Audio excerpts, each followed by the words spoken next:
Shalom, giving all honor, all praise, and all glory to Yahweh, Bashum, Yahushai, Bashum, Rachak, Wadash. Double honor to the elder apostles and bishops of the great millstone that rule well. And as always, peace, blessings, and salutations. Until the full like tabernacle of David scattered abroad across the four winds of the earth. Now, I don't mean to beat a dead horse, but I did want to add to this latest subject dealing with this narrative of Revelation 13 verses 9 and 10, where basically you got Israelites, all right, with bad intentions that are changing up the doctrine and sowing confusion among Israel, using their platforms to try to grow a name, a reputation for themselves. A lot of these guys that you're gonna find out, they all have bad intentions.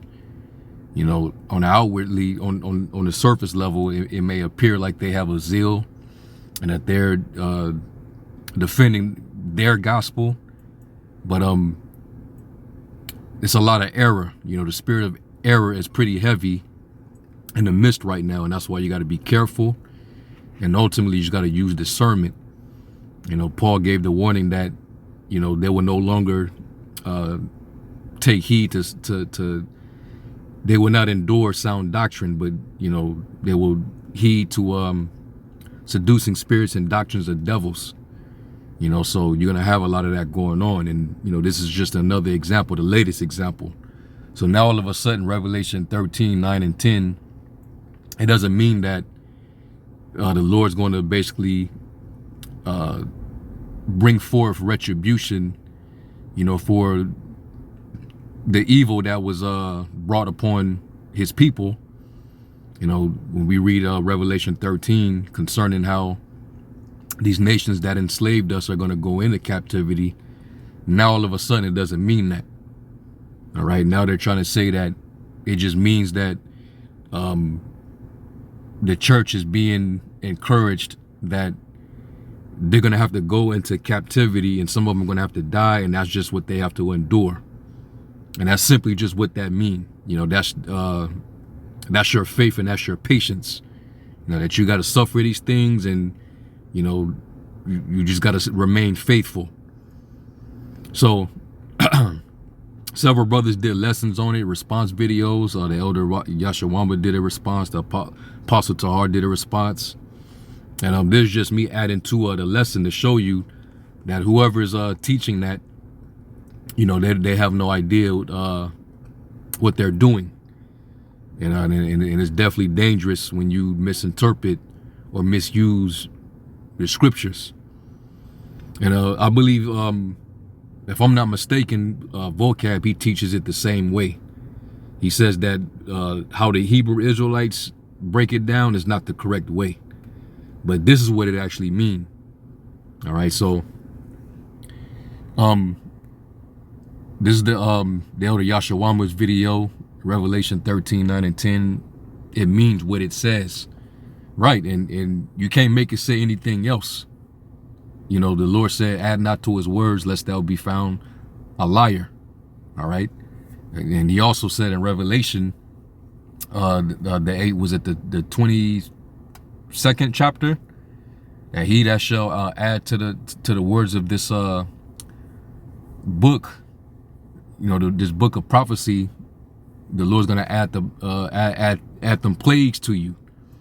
Or if you shall take away from it, he would take away your name out of the book of life.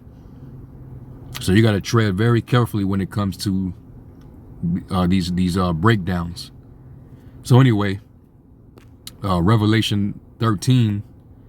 Now I just put this in Google, and this is the AI overview. It says Revelation 13 and 10 does indeed speak to concepts related to justice and retribution. And that's simply what it's saying. All right, when the Lord said, he that have ears to hear, let him hear. He that leadeth into captivity shall go into captivity. That's a clear saying. There's nothing complicated than what was said. It's actually straightforward. If you lead someone into captivity, you're gonna go into captivity. And at the time, it was the Roman Empire. All right, they had the known world under captivity. All right, and Israel was a vassal state under the Roman Empire. We were subject to taxes. You had these Roman Caesars who was banishing Christians out of the land. And matter of fact, around the time when John had these visions, he was on the Isle of Patmos because he was banished. They persecuted him because he preached the cross. He preached Yahushua. He had the gospel. So they banished him over to the salt mines on the Isle of Patmos. So he was prisoner. He was in captivity. So that's what he had to deal with. So with the persecution and the cross that they had to carry, the Lord gave them assurance that, hey, don't worry about it. You're going to suffer these things, but guess what? They who do these things to you, it must be done to them. Because the Most High, he deals with divine retribution.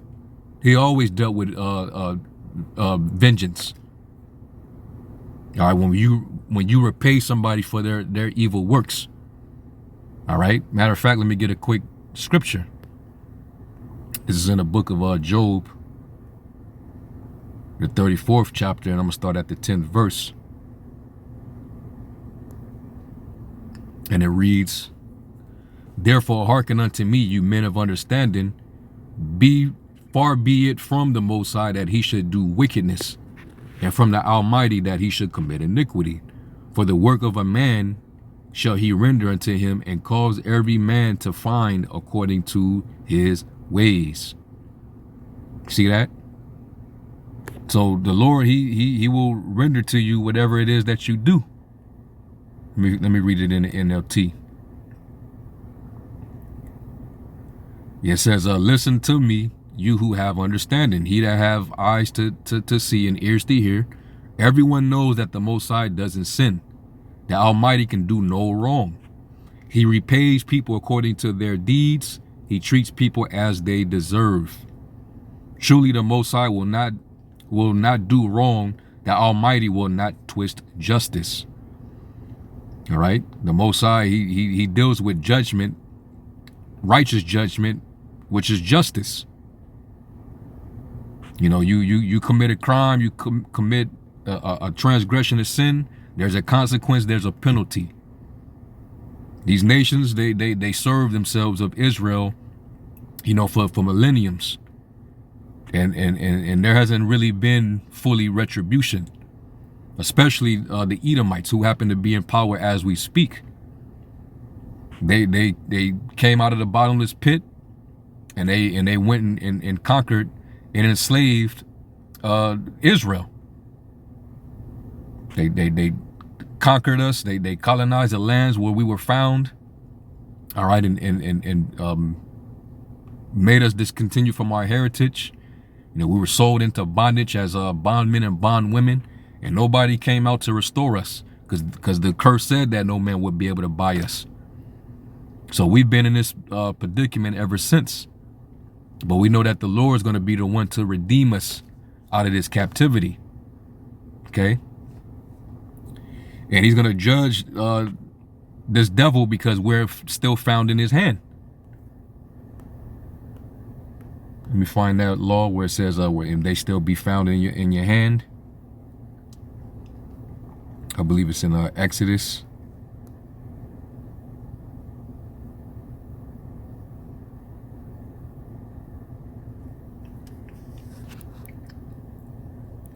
Yeah, Exodus 21:16, it says, and he that stealeth a man and selleth him, or if he be found in his hand, he shall surely be put to death.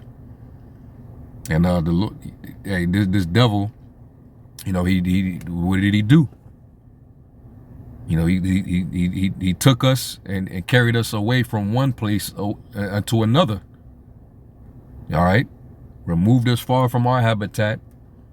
And he enslaved us, and he was selling us on auction blocks, you know, breaking up families, selling, you know, one member of the family to one plantation and another member to another slave plantation, which goes back to the curse. All these things happen right here in Babylon the Great. And we're still to this day found in his hand. All right. Jeremiah 50 and 33. It says, thus saith the Lord of hosts, the children of Israel and the children of Judah will oppress together, and all that took them captives held them fast. They refused to let them go. So guess what? We're still found in their hand. All right. So, hey, he that leadeth into captivity shall go into captivity. And that's direct. It means what it actually say. So that's just showing you that nature of retribution. All right, that nature of a recompense, justice. That's part of the Most High's divine nature, man, and especially when it regards his own people, because his people is what? The apple of his eye. All right. So it says, the verse states, if anyone is to go into captivity they will go. If anyone is to be killed with the sword they will be killed. Hey, for reference, Ezekiel prophesied about how Esau he pursued his brother Jacob with the sword. So therefore, because he didn't hate blood is going to pursue him. He the one that pursued his brother with the sword. And it also says in Obadiah, because of thy violence against thy brother Jacob, shame shall cover you. So the cup that we had to drink, which that was all part of the cup, what Esau did to us all throughout history, he's going to drink of that cup. Or matter of fact, let me grab that. That's in the previous chapter, Jeremiah 49 and verse 12. It says, for thus saith the Lord, behold, they whose judgment was not to drink of the cup have assuredly drunken.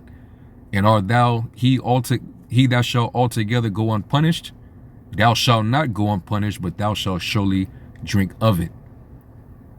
So what was done, all right, is going to return to these devils, man.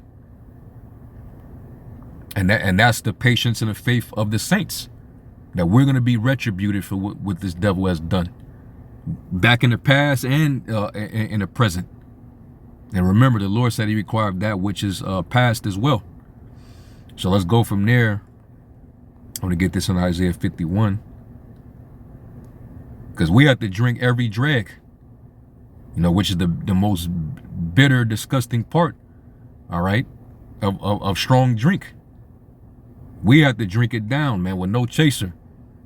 So these nations, they're not exempt. They got to drink of it too. This is Isaiah 51 and yeah, here it is. Isaiah 51 and verse, I'll start at 16. It says, I'll start at 15. It says, but I am the Lord, thy power. So let me start at 14, because we're talking about the captive. He that leadeth into captivity shall go into captivity. It says, the captive exile hasteneth that he may be loosed. He ready to be freed, man. That yoke to be taken up off our neck. And right now, spiritually, that's being done. Us being, we was binded, in these prison holes and in these snares. All right.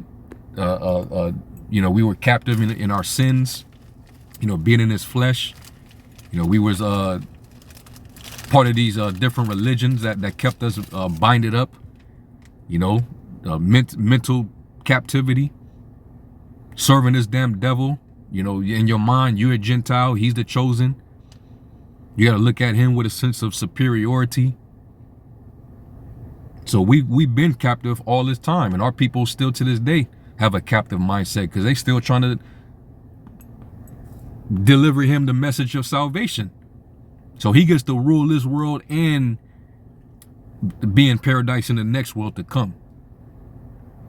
Our people, they that's how you know that they've been defeated. Still have that slave mindset. They're not ready to be loosed. All right. It says, and that he should not die in the pit, nor that his bread should fail. All right, because hey, we're prisoners of hope. You know, we're hoping, we're expecting for the Lord to break us out of this captivity. This shit suck, man. It says, but I am the Lord thy power that divided the sea, whose waves roared. The Lord of hosts is his name. And I have put my words in thy mouth, and I have covered thee in the shadow of thine hand, that I may plant the heavens and lay the foundations of the earth, and say unto Zion, thou art my people. Awake, awake, stand up, O Jerusalem, which has drunk at the hand of the Lord the cup of his fury. You know, like it tells us in Baruch, the Lord didn't sell us to the nations for our destruction, but because we moved the Lord to wrath. So that's why we have to drink of that cup. Because Jake, you know, we betrayed the Heavenly Father as a nation, worshiping these other idols, committing spiritual fornication. You know, burning incense to Baal, basically the spiritual demon Satan, you know, taking on the practices and the customs of these heathens. So that's what pissed the Heavenly Father off, so we had to drink of the cup. It says, thou hast drunken the dregs of the cup of trembling and wrung them out. Yeah, like it says in Daniel, no evil has been done since that has been done on Jerusalem. Was that Daniel 9? And it's because of our transgressions. Daniel 9 and 11, yeah, all Israel have transgressed thy law, even by departing. And this is why the Lord had to put that cup to us, that they might not obey thy voice. Therefore the curse is poured upon us, an oath that is written in the law of Moses, the servant of God, because we have sinned against him. Part of that curse being we're going to be sold into captivity, bondage as bondmen and bondwomen, discontinued from our heritage, being removed far from our border, serving these other nations, wood and stone. Right? It says, and he hath confirmed his words, which he spake against us and against our judges that judged us, by bringing upon us a great evil. For under the whole heaven has not been done as have been done upon Jerusalem. As it is written in the law of Moses, all this evil is come upon us, yet we made not our prayer before the Lord our God, that we might turn from our iniquities and understand thy truth. And the Lord said that he will not always chide, neither will he retain his anger forever. So right now, the Lord is bringing us back through the grace and mercy that he bestowed upon us. Let's go to Isaiah 60 real quick. Because he said in his anger, you know, he destroyed us. But he remembered his mercy and the covenant that he made with our forefathers. Isaiah 60 and verse 10, it says, and the sons of strangers shall build up thy walls. This is talking about what? This is referring to when we put the nations in subjection. We're going to have them, we're going to take them captive who captives we were. All right, because we built their kingdom up, they're going to build ours up. It says, and their king shall minister unto thee, for in my wrath I smote thee, but in my favor have I had mercy on thee. See that? So the Lord's not going to retain his anger upon his people. So the mercy is beginning through the Lord's elect. All right, his chosen, the ones that were chosen before the foundation of the world. Right, he created 7,000 men that have not bowed their knee to the image of Baal. Right, so you're talking about the remnant, the elect that follow the Lamb whithersoever he goes. That's why the Lord was telling the church, those that followed him, all right, especially the churches in Asia Minor during the time of John the Revelator, that if you continue and keep my works, the same will I give power over the nations, and you will rule them with a rod of iron. You're gonna rule over them. You're gonna rule over your oppressors. All right. So that's the honor of the Lord's saints. This honor have all his saints. Praise ye Yahweh. Okay. Executing vengeance. Psalms 149. That's all talking about the retribution. Executing judgment and vengeance upon the heathen. All right. This is all throughout the scripture. So how could you try to make that passage in Revelation mean something else when it's crystal clear? So back here in Isaiah 51, this is talking about that cup. All right, we have to drink the dregs of the cup. That was all the evil that we had to suffer. All right. It says, there is none to guide her among all the sons whom she brought forth, neither is there any that taketh her by the hand of all the sons that she brought up. All right. Let me jump down.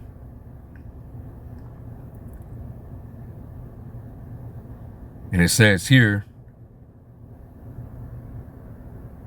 verse 20 says, thy sons have fainted, they lie at the head of all the streets, as a wild bull in a net. That's Jake for you. They are all full of the fury of the Lord, the rebuke of thy power. You know, Most High, our people been stricken. You know, they've been meted out, they've been trodden out, they've been scattered, full of sores and bruises and putrefying sores. So that's why they're the way they are right now. All right. It seems like they're God-forsaken people, but we're the Lord's chosen people. And the Lord, he will not cast away his people, which he foreknew. It says, therefore, hear now this, thou afflicted and drunken, but not with wine.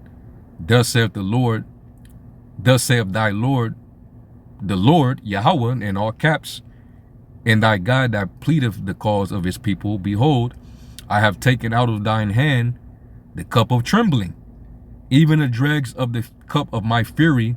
Thou shalt no more drink it again. Meaning we're not going to be under these curses again. All right, we're not going to have to suffer under these conditions, these penalties, because he's going to forgive us and have mercy upon us. All right, so we ain't got to drink of that ever again. This bitter captivity, chattel slavery, you know, being at the bottom. All right. Seeing these nations work together against us, conspire against us, prosper over us, get up above us while we be brought low. The nations exploiting us, you know, for our labor and what we produce as a people. It says, but I will put it into the hand of them that afflict thee, which have said to thy soul, bow down. All right, like a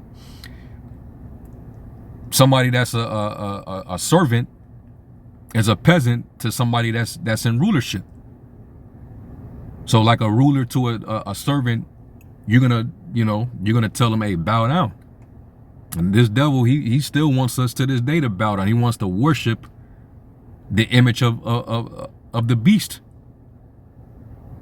even to the point where he's gonna try to, you know, take us out. He's gonna throw us in prison. He's gonna behead some of us. It says that we may go over, and thou hast laid thy body as the ground and as the street to them that went over. You know, just straight walk all over you, man, like a doormat.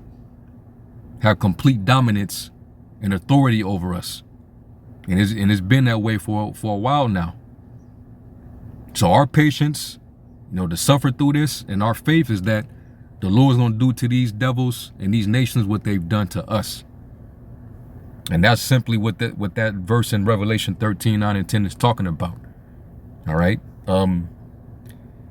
Back here it says this principle implies a reciprocal justice where those who inflict suffering, especially through violence and captivity, will ultimately face similar consequences as part of the Most High's justice. See that?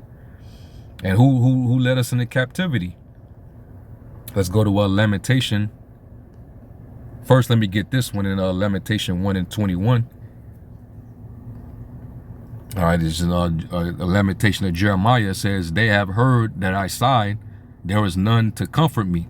All mine enemies have heard of my trouble. They are glad that thou hast done it. You know, like it says in also in Revelation, how they would make merry and give gifts to one to another because these two prophets have tormented them. Because they conspired against us. All right. They put us into captivity. They ruled over us. The beast pretty much prevailed over us. All right, made war with the saints and prevailed. That's what happened. And that's when we got conquered. The French, the British, the Spanish. It says, thou wilt bring the day that thou hast called, and they shall be like unto me. And these devils, they did what they did then. And even going back to their first opportunity, when the Babylonians was risen up and they conquered Jerusalem, who helped to assist them Babylonians? Esau, the Edomite. So he got a lot to pay for. All right, he knows they're the main ones that's going to be taken captive, man. It says, let all their wickedness come before thee, and do unto them as thou hast done unto me for all my transgressions. In other words, let them drink of the same cup that we had to drink. All right. It says, for my sighs are many and my heart is faint. Now let's go from there to Lamentation 4:21. And I like how this actually puts it all together. Lamentation 4:21. It says, rejoice and be glad, O daughter of Edom, that dwellest in the land of Uz. The cup also shall pass through unto thee. Thou shalt be drunken and shalt make thyself naked. So you're going to be exposed. The Lord's going to visit your iniquity and all the wickedness that you did. Hey, rejoice that you got all that off over on your brother Jacob, right? The punishment of thine iniquity is accomplished, O daughter of Zion. He will no more carry thee away into captivity. He will visit thine iniquity, O daughter of Edom. He will discover thy sins. All right. And hey, his anger did tear perpetually. He didn't cast off all pity. You know. So the captivity was delivered unto Esau, Edom. All right. So now it's your time to drink of that cup. So the Bible has been consistent with this message all throughout, showing you that the Most High, he's a God of judgment, justice, divine retribution for his people. What we did when we served captivity in ancient Egypt, and all, you know, the hell, the oppression that we had to catch, what did the Lord do? He made an example out of them at the end of our captivity when he freed us. He showed his power. He took them down. He performed those plagues that scared the shut of the whole world and had the world fearing us. And we even spoiled them after we came out. And he told the vision through the angel to Abraham before it even happened. Now, know surely that, you know, the seed after you, they're going to serve this nation. They're going to serve another nation in a strange land that their fathers have not known for 400 plus years. But afterwards, I will judge that nation, and they shall come out with great substance. We ended up spoiling them. We took all their gold. All right. That was pretty much like we took reparations from them. Compensated for all that slave labor that we had to endure. So the Most High, he always showed those examples. Also, let's go back to our law. Deuteronomy 32, starting at verse 40. And read it in the NLT. And it says, now I will raise my hand to heaven and declare, as surely as I live, when I sharpen my flashing sword and begin to carry out justice, I will take revenge on my enemies and repay those who reject me. And who's the Lord's enemies? 2/3 of our own people, because they're disobedient. But these other nations are also the Lord's enemy. All right.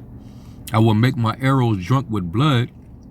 My sword will devour flesh, the blood of the slaughtered and the captives, and the heads of the enemy the enemy leaders. And that's what the Lord's going to come back to do.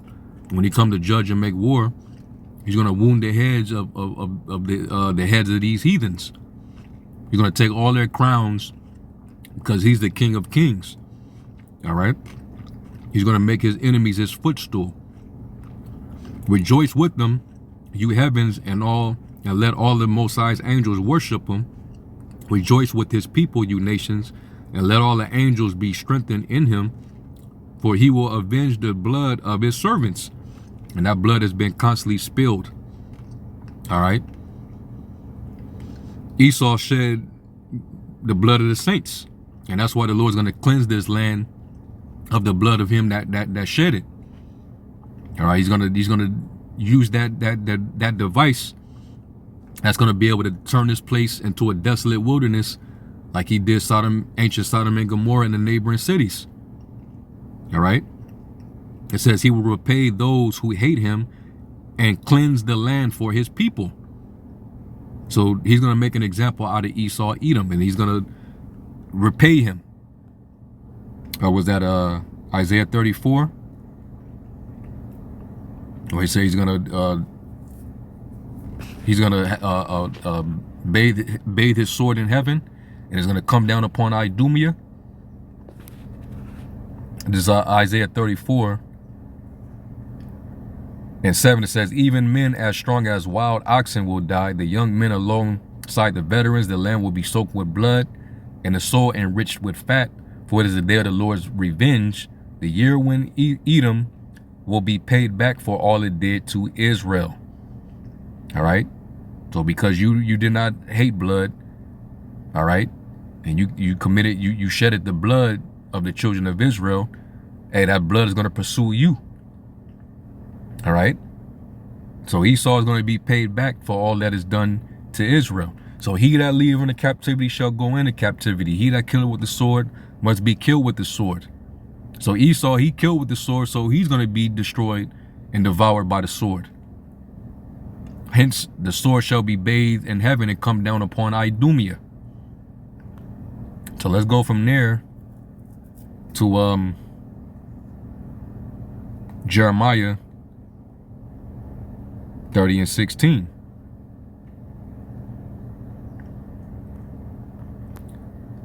And it says, therefore all that devour thee shall be devoured, and all thine adversaries, every one of them shall go into captivity. And that coincides with Isaiah 14 and 2.